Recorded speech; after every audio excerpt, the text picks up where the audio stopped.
ചെറുകഥ പിറ്റേന്ന്. രചന ശ്രീ കേണൽ രമേശ് രാമകൃഷ്ണൻ. അവതരണം ലക്ഷ്മി ജ്യോതി സായികൃപ. പിറ്റേന്ന്. ചിതയണഞ്ഞു. ബന്ധുക്കളും മിത്രങ്ങളും ഒക്കെ ഓരോരുത്തരായി പിരിഞ്ഞുപോയി. ചിലർ പറഞ്ഞിട്ടുപോയി, മറ്റു ചിലർ അല്ലാതെയും. രാമൻ നായരും അമ്മയുടെ ചിതയ്ക്ക് തീ കൊളുത്തിയ മൂത്ത മകൻ രാധാകൃഷ്ണൻ നായരും ഭൃത്യൻ കേശവനും പിന്നെ ശ്മശാനത്തിലെ ജോലിക്കാർ 2-3 പേരും മാത്രം ശ്മശാനത്തിൽ അവശേഷിച്ചു. മകൻ പറഞ്ഞു, അച്ഛാ, വരൂ പോകാം. രാമൻ നായർ എണീറ്റു. 59 വർഷം തന്നോടൊപ്പം ജീവിച്ച പ്രിയതമയുടെ ചിതയ്ക്കു മുന്നിൽ ചെന്ന് നിന്ന് ഒന്ന് നമസ്കരിച്ചു. പെട്ടെന്ന് എന്തോ ഓർത്തതുപോലെ അരികിൽ കിടന്നൊരു വടിയെടുത്ത് ചിതയൊന്ന് കുത്തിയിളക്കി. കേശവൻ ഓടി വന്ന് പറഞ്ഞു, വേണ്ട ഏമാനെ, അസ്ഥിയൊന്നും ഇപ്പോൾ എടുക്കാൻ പറ്റില്ല, നമുക്ക് നാളെ വരാം.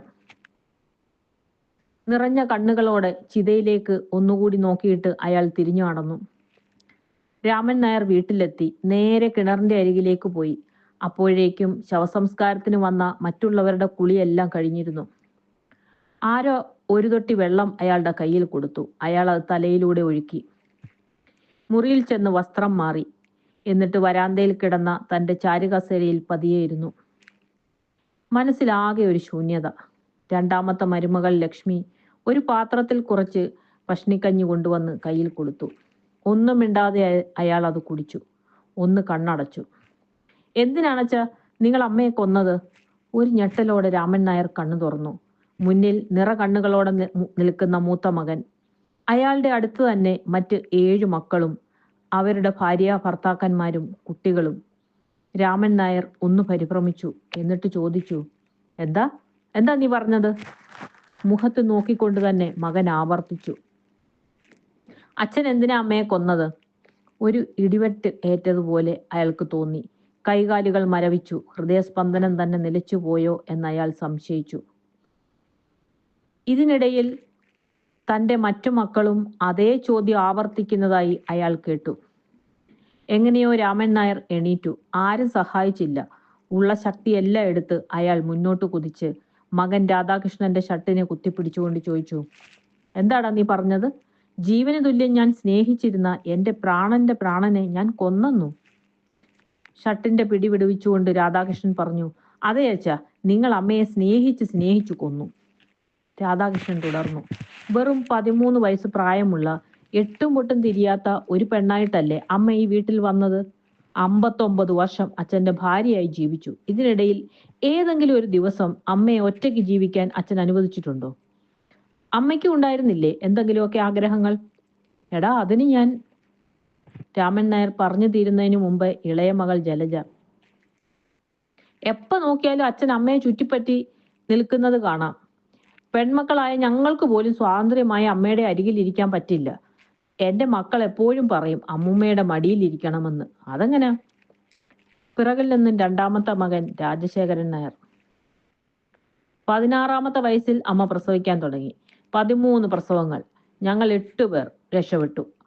5 പേരിൽ 3 ചാപിള്ളകൾ. 2 കുഞ്ഞുങ്ങൾ 6 മാസം പ്രായമാകുന്നതിന് മുമ്പേ മരിച്ചു. വീണ്ടും വീണ്ടും അമ്മയെ ഗർഭിണിയാക്കി പ്രസവിപ്പിച്ചു. പ്രസവശേഷി സ്വയം നിൽക്കുന്നത് വരെ. ഇതാണോ സ്നേഹവും ആത്മാർത്ഥതയും? വീണ്ടും ജലജ. ഇളയ കുഞ്ഞുങ്ങൾക്ക് മുലപ്പാൽ കൊടുക്കാൻ തന്നെ അമ്മ എന്തുമാത്രം വിഷമിച്ചെന്ന് അച്ഛൻ അറിയാവോ? രാമൻ നായർ രാജശേഖരന്റെ തോളിൽ കൈവച്ചുകൊണ്ട്, മക്കളെ, ഇതെല്ലാം ദൈവനിശ്ചയമല്ലേ? എപ്പോഴും കൂടെ നടക്കുന്നത് സ്നേഹം കൊണ്ടല്ലേ? പിന്നെ എല്ലായ്പ്പോഴും എൻ്റെ കൂടെ ഇരിക്കാൻ ഭവിക്കും ഇഷ്ടമായിരുന്നു. രാധാകൃഷ്ണൻ വീണ്ടും, അച്ഛാ, മക്കളായ ഞങ്ങൾക്കുമില്ലേ അമ്മയെ സ്നേഹിക്കാനും പരിചരിക്കാനുമുള്ള അവകാശം? കുറച്ചുനാൾ അമ്മ ഞങ്ങളുടെ വീട്ടിൽ വന്ന് നിൽക്കട്ടെ എന്ന് എത്ര പ്രാവശ്യം ഞാൻ പറഞ്ഞു. അച്ഛൻ സമ്മതിച്ചോ? എന്തിനധികം പറയുന്നു? അമ്മ കിടപ്പിലായപ്പോൾ മെഡിക്കൽ കോളേജിൽ കൊണ്ടുപോയി ചികിത്സിക്കാമെന്ന് ഞാൻ പറഞ്ഞില്ലേ? അച്ഛൻ സമ്മതിച്ചോ? രാജശേഖരൻ മുഷിഞ്ഞു. രാമൻ നായർക്ക് മറുപടി മുട്ടി.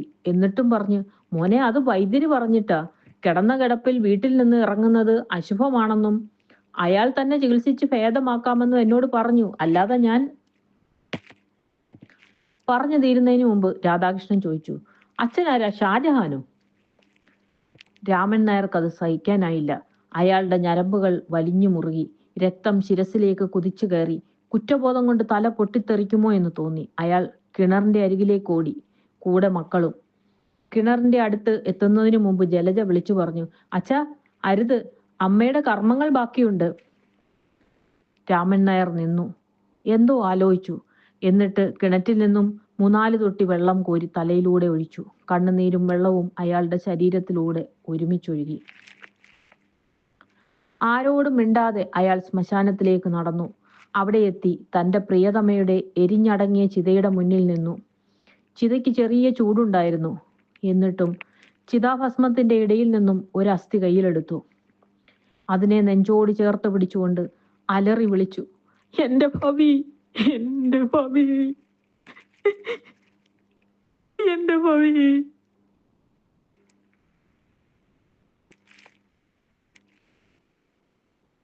കഥ ഇവിടെ പൂർണ്ണമാകുന്നു.